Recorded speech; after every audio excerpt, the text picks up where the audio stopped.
Before starting this video, I do want to give a shout out to my patrons that support the channel. And if you'd like to support the channel, there are some great benefits for you if you want to look at the Patreon link down below. So with that out of the way, let's get into this week's video.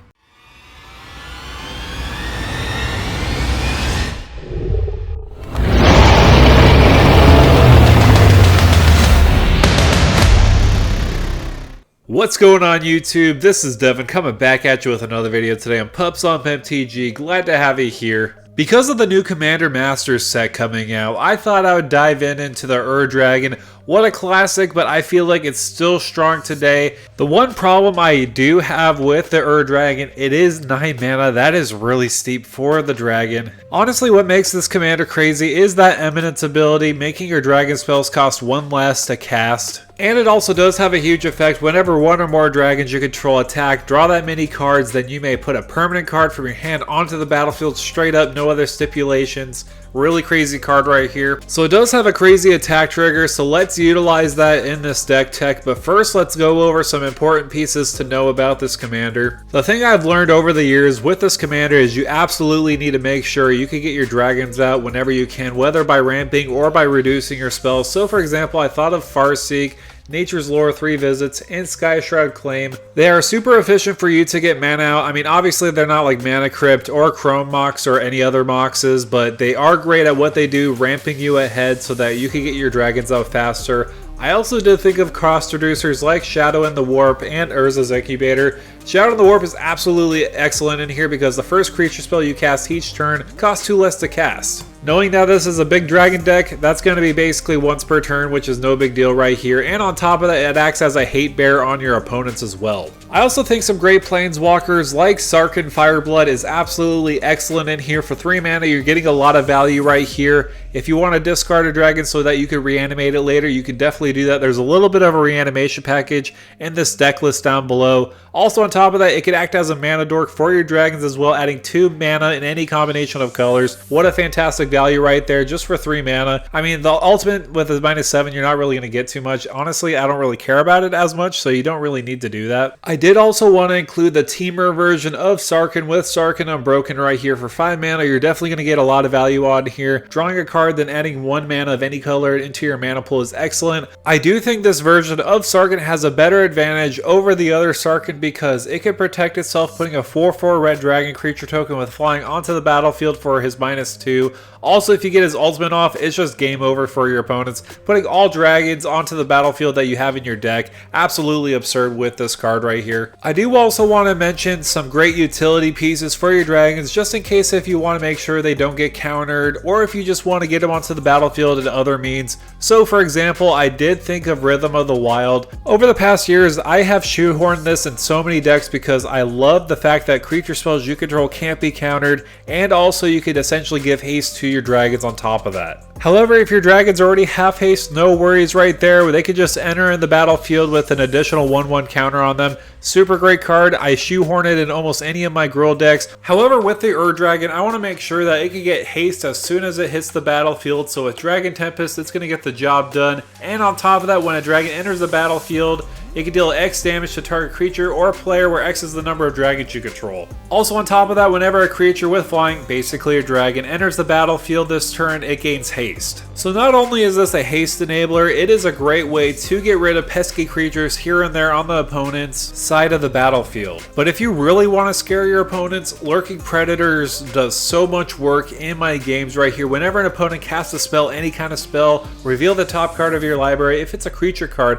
put it directly onto the battlefield. Otherwise, you may put that card onto the bottom of your library. So it's a pseudo scrying for whenever your opponents are casting spells in general. I mean, however, if you flip into a dragon, you're definitely going to be playing it and getting a lot of value off of it. Having some form of top deck manipulation, also on top of that, getting some tutors in this deck for when you're putting it on top of the library is excellent with this card, so that you can put the dragons you want directly onto the battlefield. So what kind of dragons do you want to flip into? We do have a lot of good stuff dragons in here that kind of do their own thing really well. well, but also on top of that, stuff that could get a lot of great value. For example, Dragon Lord Dromoka, absolutely excellent in here. This spell can't be countered. Flying and lifelink, your opponents can't cast spells during your turn. There's always going to be that one opponent that's just waiting to counter your Dragon, and you have an excellent way to make sure that it doesn't get countered, because they can't counter your spell if they can't even play spells on your turn with Dragon Lord Dromoka. There are also other ways we can protect our commander, like having Sign of Draco in our deck. This card could essentially be reduced to 2 mana, and on top of that, with our commander, essentially 1 mana to cast. So it does have a great ability for each creature we control. If it has white, it has Vigilance. If it has blue, it has Hexproof, Lifelink if it's black, First Strike if it's red, and Trample if it's green. Because we do have a lot of red dragons in here, they're going to have First Strike, but if we do have some blue dragons, they're going to get Hexproof. That's the biggest one I like about here.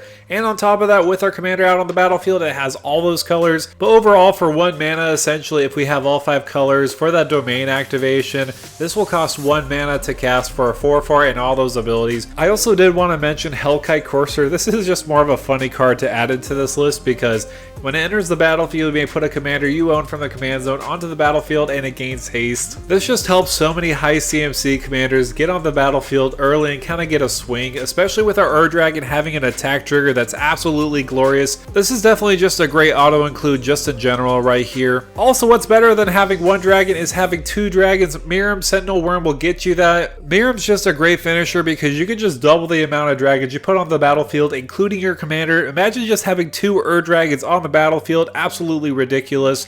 Mirim the Sentinel Worm is absolutely just a great commander by itself. I think it's one of the more popular teamer commanders, if I'm not mistaken, that's on EDH Rec. There's just so many great things going for Mirim, I just had to include it in here. There's also another 5-color dragon that I did want to add in here with 2-headed Hellkite that came out of Dominaria. So this dragon has Flying Menace and Haste, and whenever it does attack, you draw 2 cards. Simple, straight to the point, just a big beatdown game plan. That's what I like about it. And also on top of that, it can provide great card advantage for you.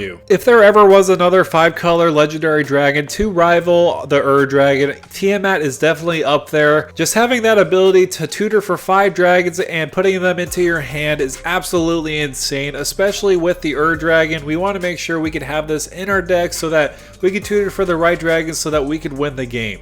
Speaking of winning the game, if you haven't obliterated your opponents by beating them in the face with your dragons, we do also have another great way of winning. One of my favorite things to do in my EDH decks is to do extra combats. It is a great way to close out the game. So we do have Aggravated Assault and Hellkite Charger. They will enable us to get extra combats whenever we pay mana into them. And then we can get mana producers like Ancient Copper Dragon and Old Gnawbone that will give us the treasure we need so that we can get infinite combats. I mean, there are things to whiff with Ancient Copper Dragon. If you get like 1 treasure off of it, then you're kind of screwed. But with Old Gnawbone, it's a little more reliable because you could get 7 mana off of it if you deal combat damage off of it. So let's use Old Gnawbone and Aggravated Assault together. So for example right here, whenever we deal damage with Old Gnawbone or a creature we control deals combat damage, you could get that much mana. Say for example we got 7 mana with Old Gnawbone.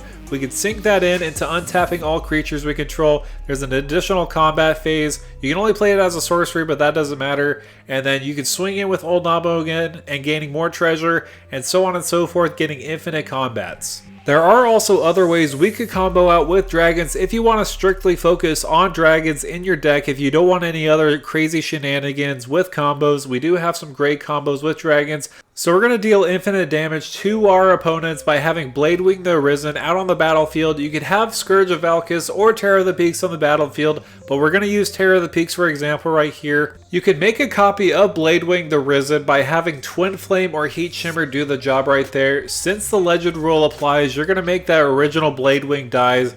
And then because of that trigger of the other Bladewing, you're going to return the Bladewing that died that turn into the battlefield. And then because of the legendary rule, it's going to die infinitely back and forth so that you get infinite ETBs. Because Terror of the Peaks is on the battlefield, you'll be able to blast everybody in the face, and there you go. That's how you win with this combo right here. However, that's going to do it for me, guys. Thank you guys so much for coming by and watching this video on the Dragon. I know this is a pretty old commander, but honestly, it still stands the test of time. I do believe it's still the best commander for your Dragon Tribal decks. There are some debates with Scion of the Ur Dragon and also Tiamat, but looking over things and looking at the perspective of everything, I do believe the Ur Dragon's still definitely the best dragon tribal commander out there. Even though the Ur Dragon is an old commander, the power of this commander can't be underestimated because of its abilities right here. So let me know down below who's your favorite dragon in Magic the Gathering history. Mine is actually Terror of the Peaks. I love Terror of the Peaks so much because it enables so much combos. Again, thank you guys so much for coming by and watching this video. Make sure to like, share, and subscribe. That's definitely the best way to support the channel. And with that out of the way, thank you for stopping by.